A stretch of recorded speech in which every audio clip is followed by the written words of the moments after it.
Muy bien.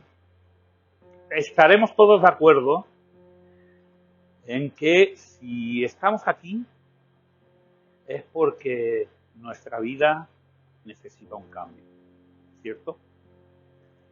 Es porque posiblemente la vida no nos ha ido todo lo bien que creíamos o que esperábamos, ¿no? Bueno, pues nuestras malas decisiones, nuestras debilidades, nuestras pasiones, nuestros egoísmos, también nuestros orgullos, etcétera, bueno, pues nos han llevado a una situación en la que necesitamos un cambio de dirección en nuestras vidas. ¿Correcto? Pero la pregunta es, ¿queremos dejar las adicciones o solo deseamos dejar las adicciones? ¿Queremos cambiar o solo deseamos cambiar de vida? ¿Queremos que nuestra situación actual cambie o solo deseamos que cambie? Porque una cosa es desear y otra cosa es determinar a hacerlo. Porque los deseos sin determinación al final se convierten en sueños. Y los sueños, ya se sabe lo que decía Calderón de la Barca, ¿no? Sueños son.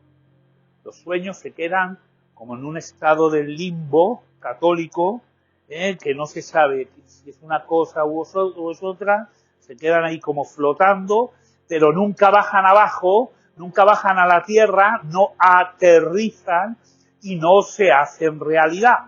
Entonces esos deseos pues se quedan ahí, no se determinan nunca, no hay realidad, no hay determinación, ¿no? Ahora bien, yo he titulado esta charla, esta terapia, el cambio versus la transformación.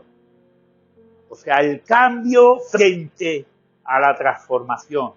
O el cambio comparado con la transformación. ¿Vale? Porque no es lo mismo.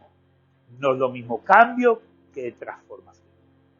¿Qué es el cambio? Entonces, el cambio hace referencia al cambio de algunos aspectos de tu vida y sobre todo externos. Cambio de domicilio, cambio de trabajo, cambio de amistades, cambio de relaciones, cambio de lugar. Veamos.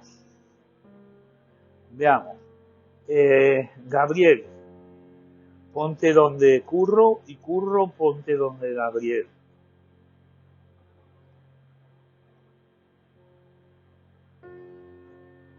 Vale, la pregunta es, ¿han cambiado? Han cambiado el sitio.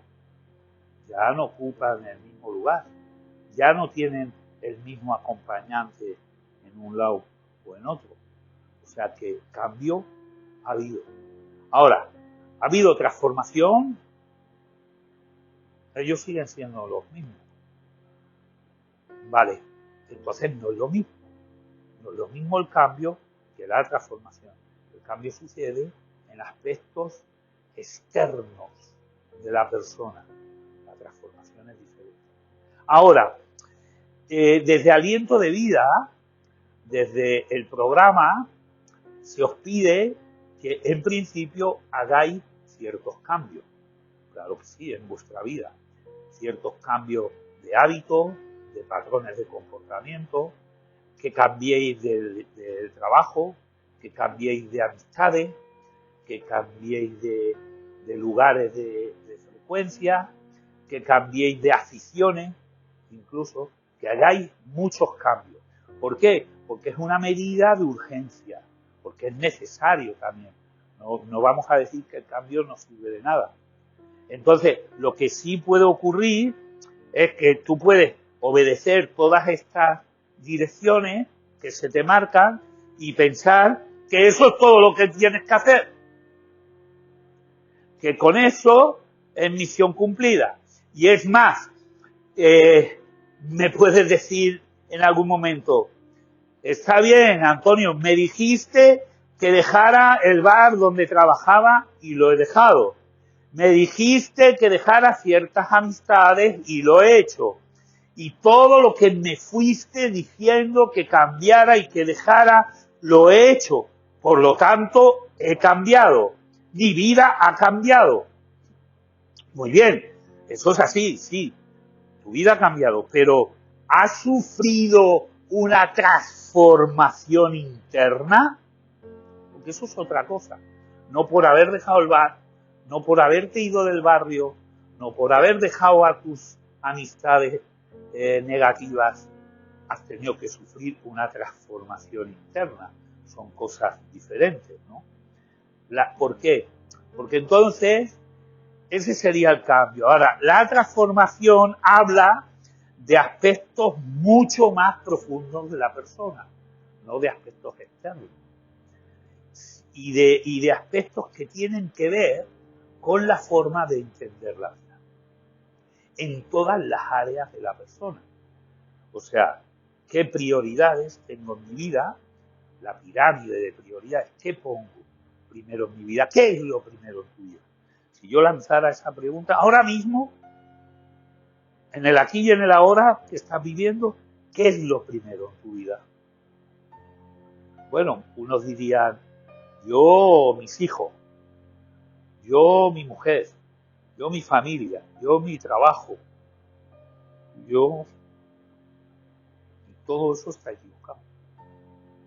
Todo eso no debe ocupar el primer lugar en su pirámide de prioridades. ¿Cómo que no? Si mis hijos es lo que yo más quiero. ¿Cómo que no? Si mi familia es lo primero. Pues en el aquí y en el ahora no debería ser eso. Lo primero es tu recuperación.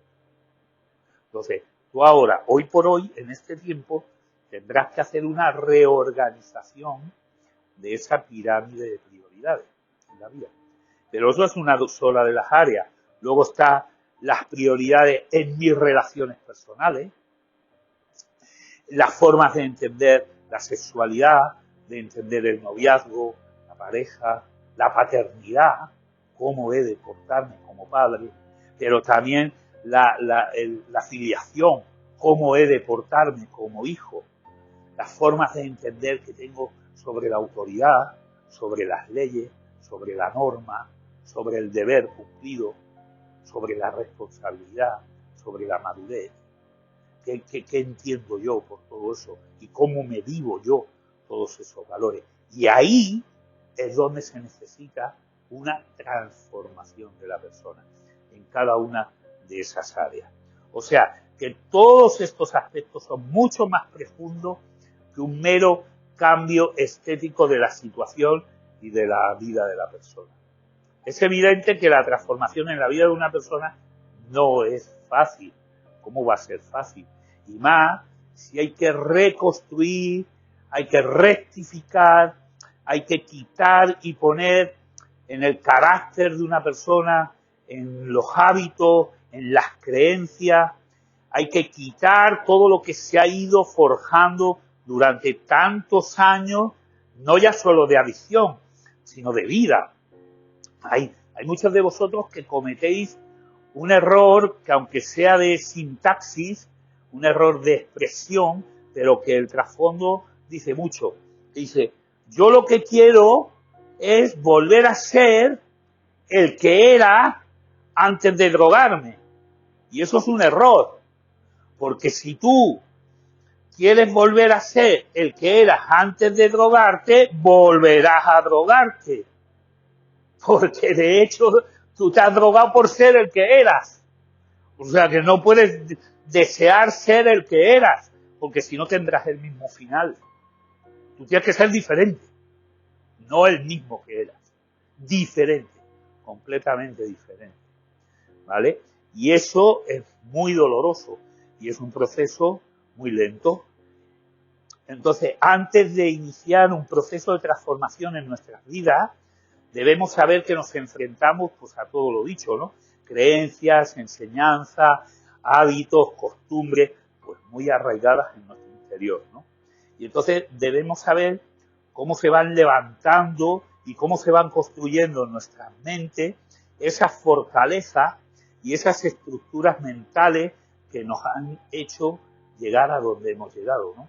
Y debemos darnos cuenta de cómo somos influidos a todos los niveles, cómo nuestra vida, cómo nuestro carácter, cómo nuestra personalidad ha sido influida a nivel familiar, a nivel relacional, a nivel laboral, e incluso que arrastramos en nosotros a nivel genético, porque también arrastramos muchas cosas a nivel genético, pero también a nivel de la sociedad, cómo hemos sido influidos por la propia sociedad, por los medios de comunicación, por el mundo que nos rodea, por la publicidad, por las leyes, por las modas. Todo eso tú tienes que entenderlo. También para desechar un poco la idea del victimismo y de el fracaso y la frustración y de sentirte del todo culpable. Porque en parte es verdad que la responsabilidad es tuya, pero no eres del todo culpable. Porque posiblemente si hubieras nacido hace 200 años, seguramente pues a lo mejor no eras un cocainómano. Porque la gente, a lo mejor en tu ciudad o en todo eso, todavía no sabían lo que era la cocaína. O no tenían acceso a ella, ¿no? Entonces, hemos sido influidos sin duda por la época en la que hemos nacido, el tiempo en el que hemos nacido, la sociedad en la que estamos. Vivimos porque vivimos inmersos. Fijaros el mundo de las redes sociales. Se han abierto nuevas formas de relaciones sociales. La gente ya no se relaciona igual que antes. Ya es a través de redes sociales. Ahí se ha abierto un abanico inmenso de relación. Un hijo, sería muy difícil ahora que mantuviera el contacto con su grupo de amigos si no tiene WhatsApp. No puede, porque las quedadas son a través de las redes sociales, de Instagram, de los mensajes por privado de Instagram, porque todo eso ha cambiado. Lo que nos influencia los influencers, las personas que por su propio nombre indica que crean influencia, que tienen influencia sobre el pensamiento, los gustos, las modas, las tendencias de las personas. Y todo eso no podemos sustraernos a ello, no podemos mantenernos al margen. Vivimos en sociedad, entonces eso al final termina influyéndonos. Como los lobbies de poder, las grandes multinacionales, los grandes lobbies de poder que manejan el mundo, cómo influyen sobre la sociedad. Y al final, aunque parezca que eso no tiene nada que ver con nosotros, eso es otra pirámide que desde aquí dirigen, desde aquí planifican, desde aquí reparten, desde aquí ejecutan y al final recae sobre nosotros. Y hacen con la sociedad porque la trabajan como una masa de números. Entonces, ¿qué hacemos con esto? Pues esto para acá, esto para allá. Ahora vamos a crearles esto, ahora vamos a crearles lo otro. Ahora vamos a distraerlos con esto. Ahora le vamos a dar esto equivocado para que ellos piensen que van detrás de la felicidad cuando lo que están haciendo es consumir. Ahora y nos van a engrosar las cuentas corrientes. Son lobbies de poder, de consumo, de comercio. Entonces, por todo eso nos vemos influenciados, ¿no?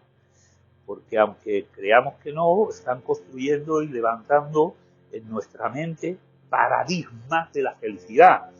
O sea, conceptos sobre la felicidad que son engañosos, que lo único que persiguen es sus propios beneficios a costa de nuestras vidas, ¿no? Están de alguna manera u otra incitándonos a que sigamos buscando y persigamos la felicidad por el camino que ellos tienen, por el que nos llevan, ¿no? Y entonces, a través de esas creencias, de esos fines, la propia sociedad de consumo nos va marcando un camino, ¿no? Entonces, debemos de saber cómo se levanta eso y cómo forma una pirámide, en este caso invertida, de la prioridad en nuestra vida. Una creencia errónea de ese conocimiento que nos hace equivocarnos en quiénes somos y de dónde proviene nuestro valor. Esto es importante, ¿eh?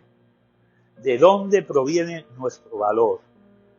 Y si yo te preguntara, ¿qué dice el mundo que debes tener para tener valor? Para ser un hombre con valor, valioso. ¿Qué dice el mundo? Sinceramente. Dinero, fama, reconocimiento, que obtengas muchos títulos, a lo mejor, que obtengas mucho reconocimiento, que hayas hecho algo fuera de serie, hayas inventado la vacuna de la malaria o hayas descubierto el combustible que no contamina o cosas de estas. ¿Y qué dices tú que debes tener para tener valor? Eso es lo que dice el mundo. Pero ¿tú qué dices que debes tener para tener valor? ¿Dónde está puesto tu punto de mira y tu balanza y tu forma de valorarte? En el último iPhone que saca Apple, en tu cuenta corriente, en la ropa, en el outfit que llevas de ropa, ¿en qué tienes valor? ¿En qué? ¿En qué sabes idiomas? ¿Sabes 3, 4 idiomas? ¿En qué te das valor? Luego a lo mejor eres un sinvergüenza, un desalmado, un desagradecido, un egoísta, un irresponsable, un irrespetuoso, un intolerante, un violento. Entonces, ¿dónde está el valor? Las fortalezas en la mente, esas barreras, esas murallas, esas fortalezas que se levantan, se componen de pensamiento, ¿vale? Y pensar en esto como si se tratara de un pequeño castillo que hay en tu mente que alberga nuestros pensamientos. Por eso se llaman fortalezas. Y ahora prestar atención, porque esto que voy a deciros es interesante. Las células del cerebro son órganos del cuerpo que contienen los pensamientos de la mente. Pues tú dices, ¿dónde se albergan? ¿Dónde se guarda? ¿Dónde se almacena la memoria? ¿Dónde se almacenan los recuerdos? La parte prefrontal del cerebro. Pero concretamente, ¿dónde? Son células. Células que almacenan, codificado por impulsos eléctricos, los pensamientos. ¿Vale? Tú imagínate en un ordenador, ¿no? Y a medida que yo voy escribiendo, veo que aparecen las palabras en la pantalla de mi ordenador. Para que aparezcan esas letras, eso debe de acumularse en algún lugar, en un chip de silicio, en este caso, ¿no? Sea en mi ordenador o sea en la nube, en base de datos de almacenamiento, ¿no?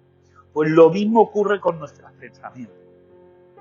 Tienen que estar almacenados en algún lado. Las creencias, lo que yo entiendo sobre la sexualidad, lo que yo entiendo sobre el amor, lo que yo entiendo sobre las leyes, lo que yo entiendo sobre la autoridad, el concepto que yo tengo de felicidad, el concepto que tengo de paz, de valor en mí mismo, qué es lo que me da valor, lo que yo pienso sobre todas esas áreas, eso tiene que estar almacenado en algún lugar, efectivamente, en la célula cerebral. Entonces, las palabras y las imágenes de la mente han de tener una unidad corporal que las albergue, ¿vale? Hablamos de esas células. Las unidades del cerebro que encarnan esas corrientes de pensamiento se llaman sinapsis. Son las sinapsis del cerebro, ¿vale? Las sinapsis, aclaro, son una matriz de células cerebrales que contienen nuestros pensamientos. ¿Me seguís? Hasta ahí vale, ¿no? De la misma forma que un ordenador mantiene almacenada su información. El grupo de células que contiene la información se llama sinapsis, ¿vale? Y ahí está almacenado. Ahí está almacenado todo lo que tú crees, todo lo que tú piensas, la opinión que tienes sobre esto, sobre lo otro. Estas agrupaciones de células cerebrales que contienen palabras e imágenes son como ladrillos de un castillo, de una fortaleza, levantan muros, ¿vale? Imaginároslo como si las células fueran ladrillos de un muro, ¿vale? Cualquier cosa que hagamos, cualquier cosa que digamos, que pensemos, crea esos bancos de almacenamiento físico en las células del cerebro. Y va construyendo esos almacenes físicos en las sinapsis, ¿vale? Del cerebro.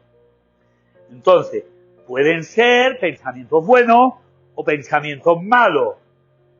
Me da igual, pero están ahí y están almacenados. Pueden ser pensamientos correctos o pensamientos equivocados. Pensar que la Guardia Civil está para cazarme y multarme, o que la Guardia Civil está para ayudarme en caso de socorro. Esa creencia, ese pensamiento, tú a lo mejor piensas que está para cazarte y multarte, y yo a lo mejor pienso sobre la misma cosa, que la Guardia Civil está para prestarme auxilio por si me pasa algo.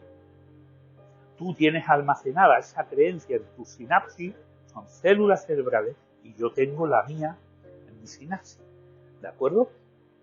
Entonces, cuando queremos cambiar, atenta a esto, que aquí viene el meollo, cuando queremos cambiar nuestro comportamiento, es como si estuviéramos quitando las sinapsis y volviéndolas a reprogramar. Porque es que tienes que hacerlo. Porque si esa sinapsis ya tiene un almacenamiento de una creencia, ¿cómo vas a cambiarla por otra? Tendrás primero que anular esa y reprogramar la otra, ¿cierto? Reprogramar células cerebrales con la información correcta y adecuada. O sea que no es tan fácil hacer ese ejercicio de reprogramación. Todo lo que pensamos, todo lo que decimos, todo lo que hacemos forma un bloque de células en nuestro cerebro, unos ladrillos en esa pared. Cada sinapsis, que hemos dicho, cada conjunto de células que almacenan esa información, contiene una carga electromagnética con esa información. Cuando se descubrió el cálculo,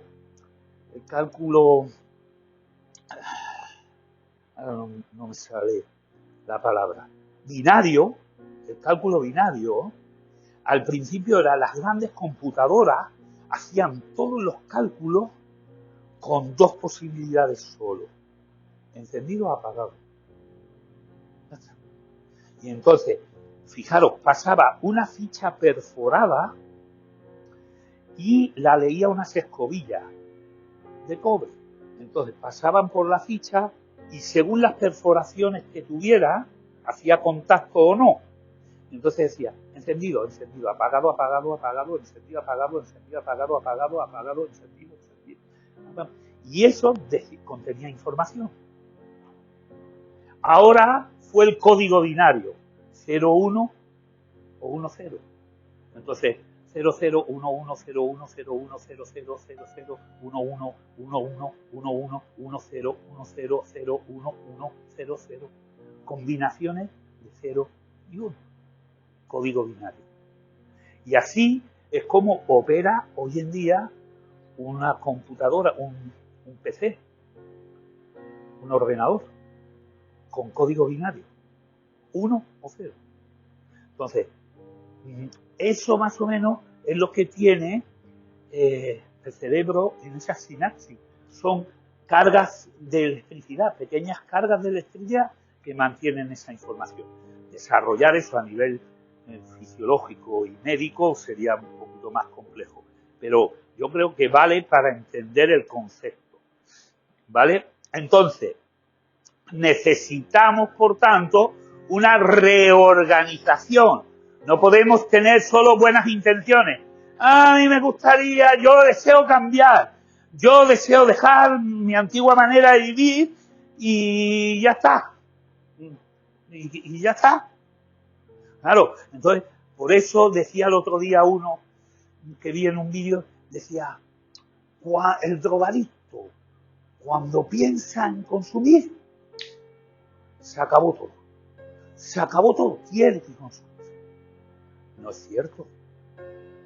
Claro, tiene que consumir si no está reprogramado, si no está reorganizado a nivel de transformación profunda. Si lo único que ha hecho es cambiar. Yo le decía el otro día a uno de vosotros, decía, analicé lo que estaba haciendo ahora de nuevo, porque él había estado en otro programa, y dice, a mí me fue bien. Digo, sí.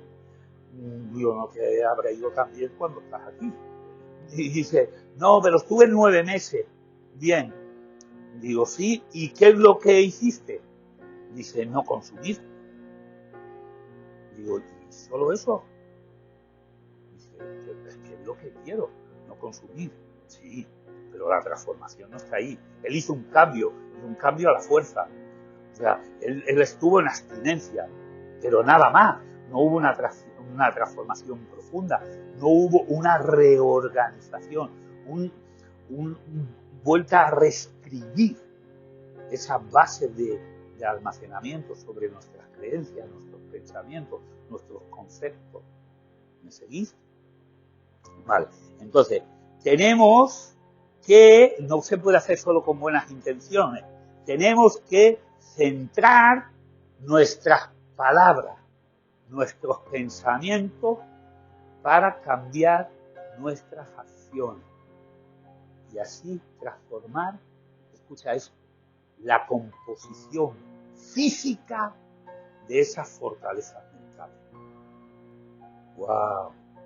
¿Cómo reescribes esas bases de datos que están en tus sinapsis cerebrales? Cuidando las palabras, los pensamientos y las acciones. Por eso somos tan escrupulosos en eso. Hoy le decía yo a Manuel, sé escrupuloso en tu comportamiento, sé exquisito en tu comportamiento. ¿Por qué? Porque queremos convertirnos en curitas.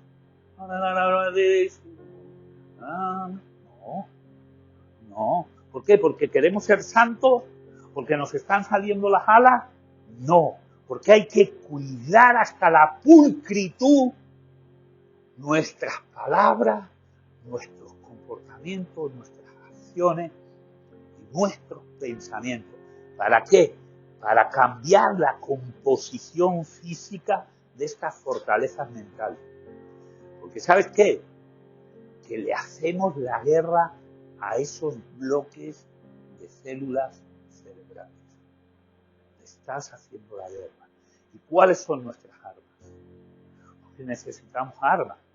Bueno, hemos dicho cuidar, ¿no? Cuidar la palabra, cuidar los pensamientos, cuidar el comportamiento. Pero ¿cómo lo vamos a hacer? Lo vamos a hacer con 3 acciones. Número 1, hablamos verdad. Hablamos verdad. Hay que desechar la mentira. Hay que desechar el engaño. Hay que desechar lo oculto, el ocultamiento,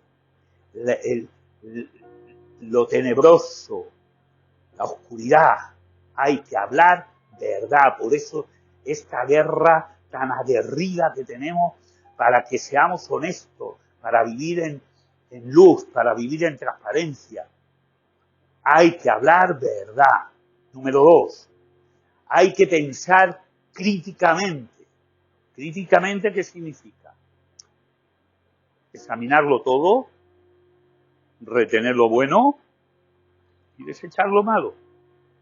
¿Y cómo viene? Examinando todo. O sea, no creyéndote lo primero que te digan.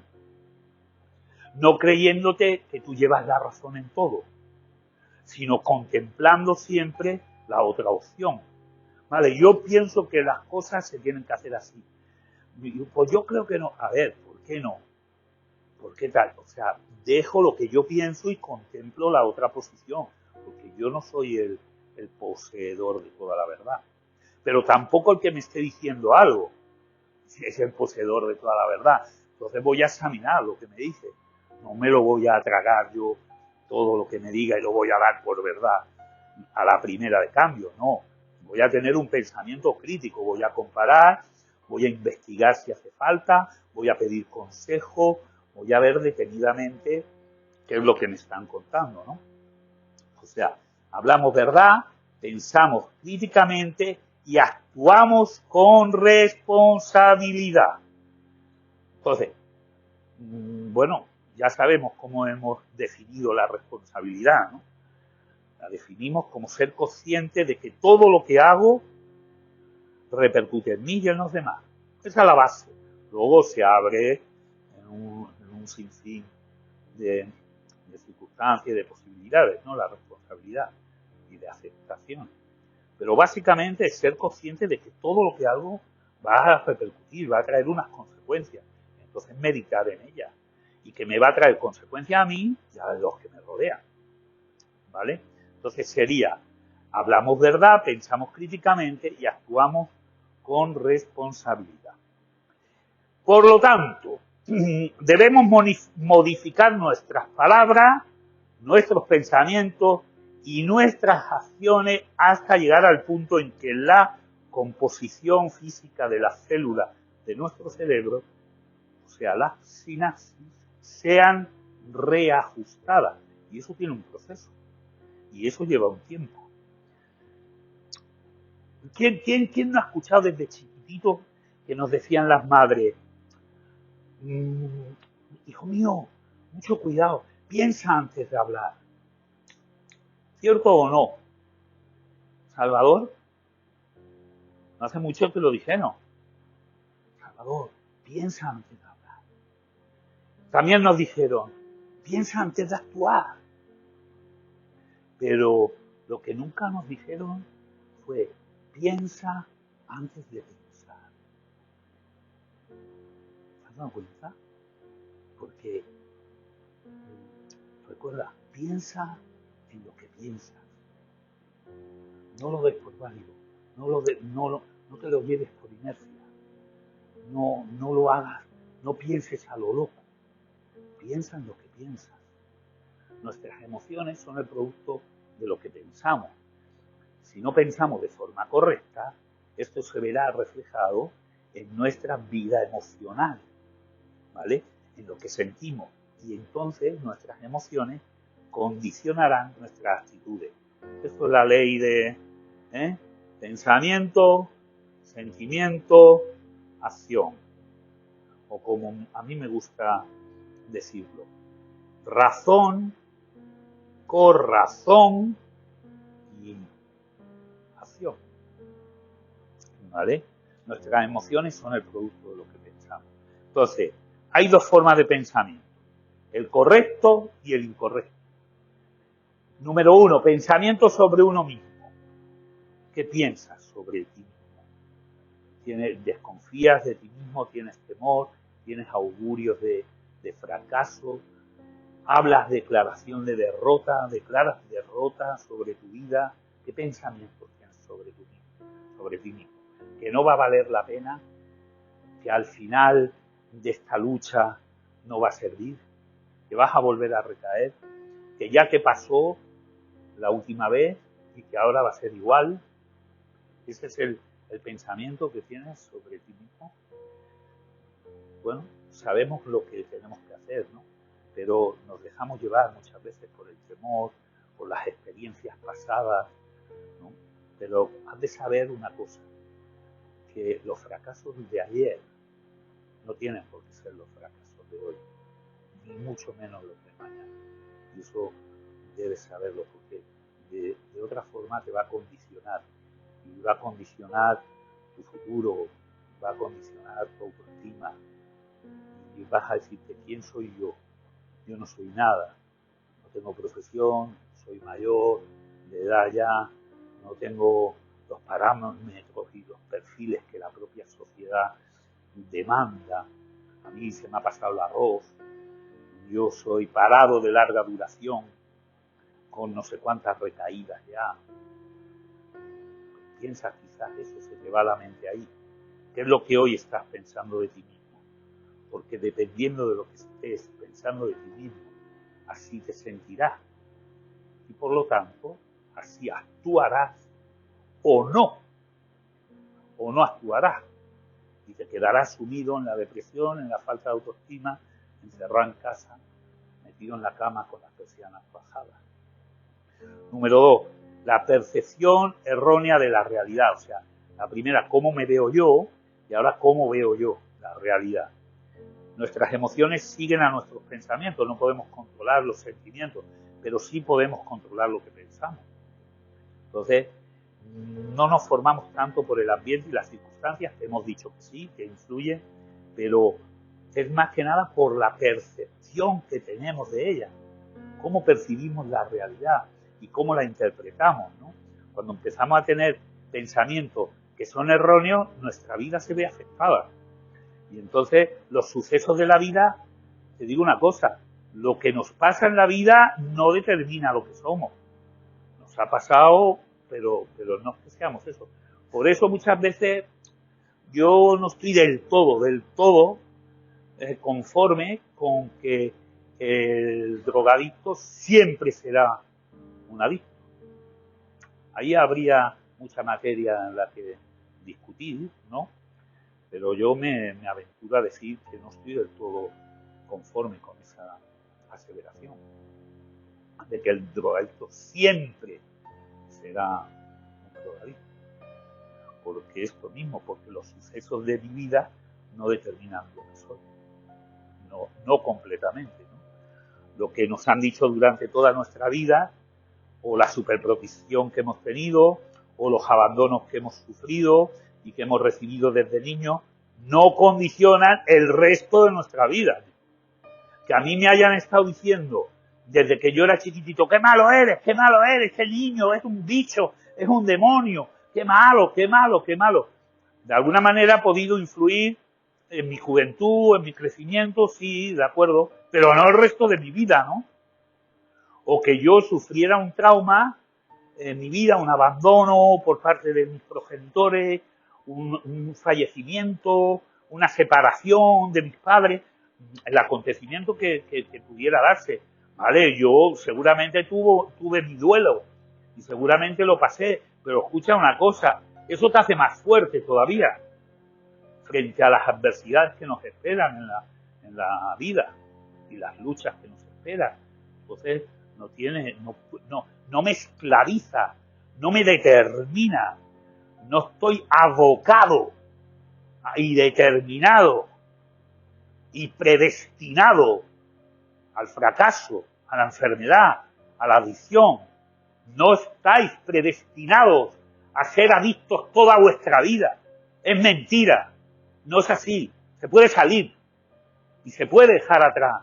Y esas etapas se pueden dejar atrás. Y de hecho no es que se puedan, es que se dejan. Yo hoy se lo he dicho a uno de vosotros. Digo, yo tengo 59 años, con 30 dejé el alcohol, pues llevo 29 años sin beber. Sin drogarme llevo 18. Pero sin beber llevo 29. Y yo no tengo tentación, no tengo recuerdo, no tengo nada que me ate a mí al alcohol. Absolutamente nada. Ni complejo, ni ganas, ni ataduras, ni atracciones. Yo a veces me paro a pensar, de verdad, ¿cómo sabía? El otro día que viene una película, un Jack Daniel, una botella de Jack Daniel, y yo dije, ¿cómo sabe Jack Daniel? Porque es un sabor muy característico, no quiero ahora tampoco, pero no me acuerdo. Tengo una leve, pero no me acuerdo de cómo sabe. Yo sé que era muy característico el sabor, como a madera, bueno, no sé qué, pero no me acuerdo ya. Ya no viene a mi recuerdo el sabor. No viene. Y del vino amontillado, por ejemplo, ese blanco amontillado, eso es drogadura. Ya no me acuerdo, sé que sabía como a vómito. O será porque me pegó tan fuerte que me pegué toda la feria vomitando. ¿Sabes? Entonces, que no estamos abocados al fracaso, ¿vale?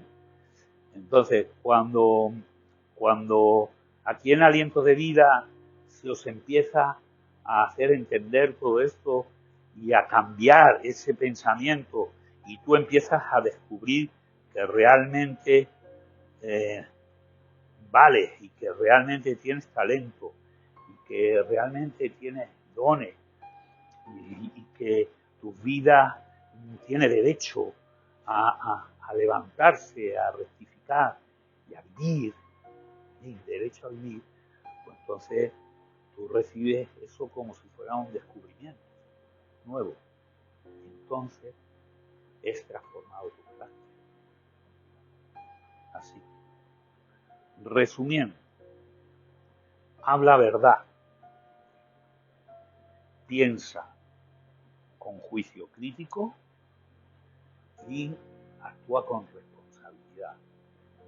Y luego, cuidado cómo te ves a ti mismo y cuidado cómo interpretas la realidad.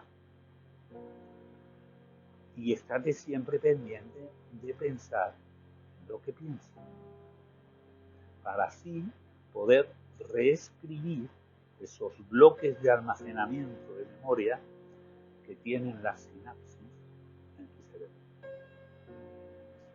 ¿Estamos de acuerdo? Muy bien. Pues hasta aquí.